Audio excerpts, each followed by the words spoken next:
I've had a bit of an unplanned hiatus. I thought I would give a little life update just to kind of explain my absence. I know I don't have to, but I want to.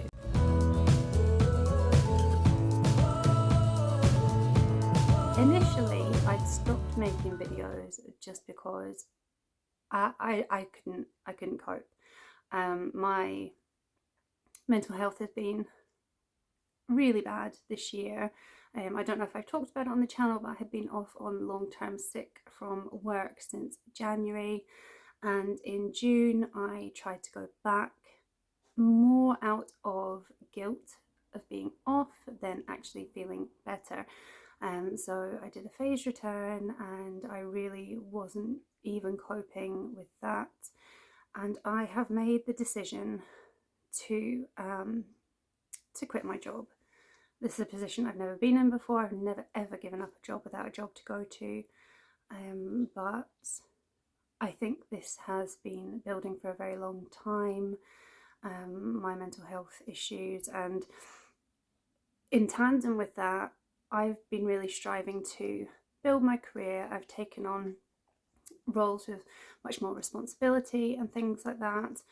My mental health has been a barrier in me, being able to cope with those roles, being able to perform to, my full potential, and in turn the stress of that has made my mental health worse. So it's been like this big snowball, and then there's been issues since the end of my marriage. I didn't deal very well with that, and now I'm having to navigate life as a single mum, which is difficult, and my ex-husband is not making the situation any easier. And so I had come to a very low place and just thought something has to give, and the only thing that I could really give was giving up work.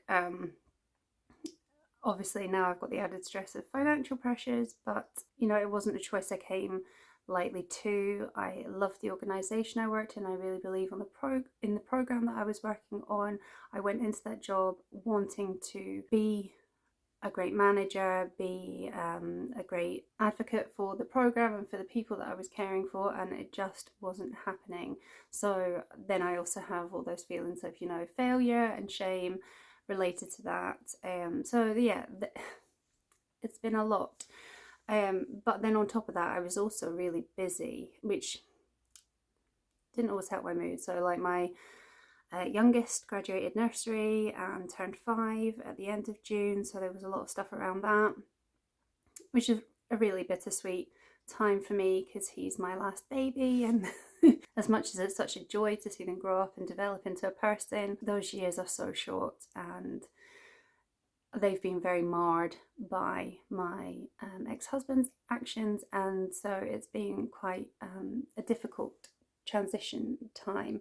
And then I had also kind of had things planned in my social calendar as well that hadn't taken into account how I was going to be feeling at this time, but I kept them up because I also know that seeing people and being sociable and getting out of my head is really helpful for my mental health too. So at the start of July I spent the whole weekend at Transmet, which was really good.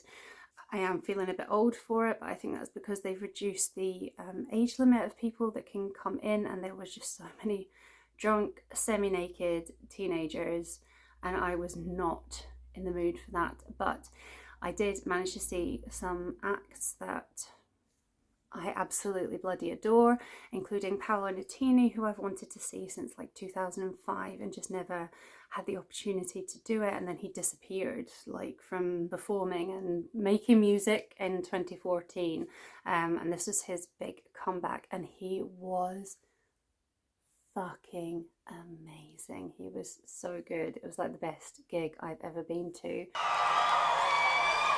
You're looking good. You're looking very good, man. In fact, you're looking great.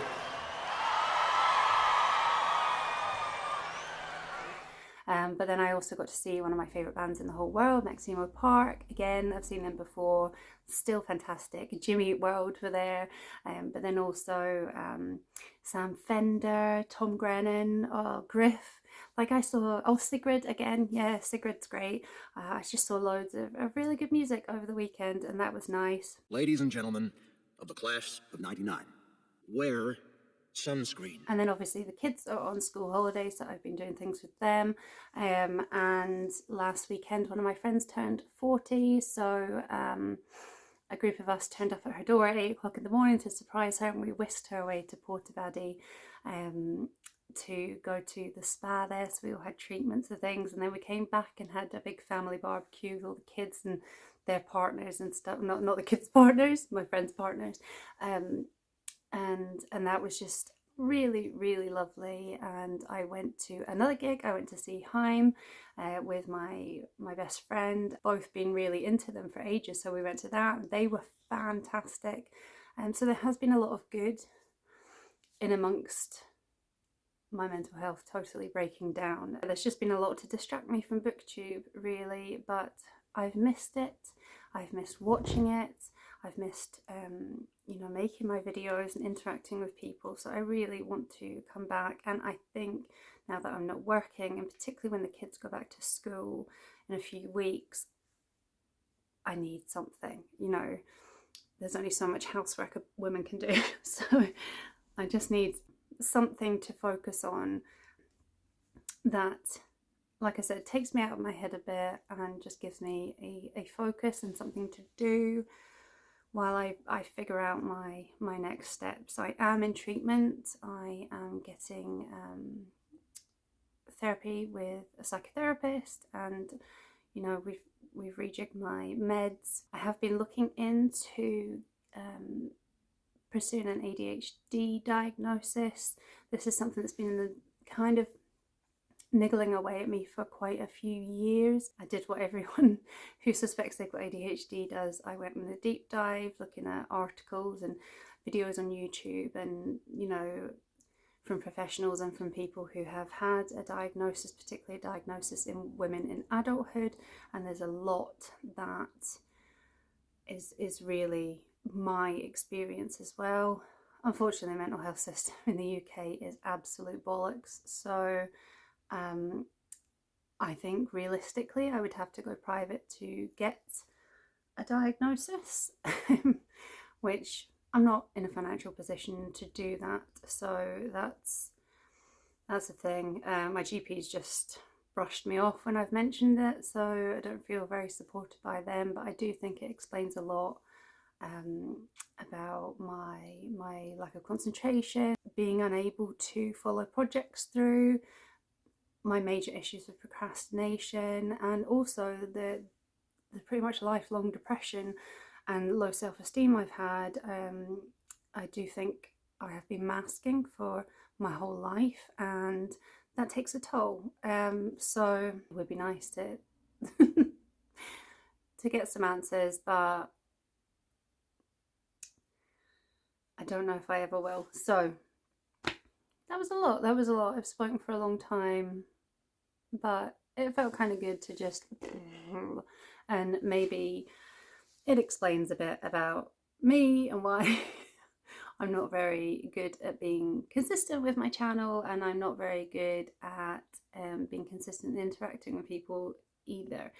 I shot this off the start of my June wrap-up that will go up tomorrow, so it cuts off here without a goodbye. But thanks for watching and for sticking around. Bye!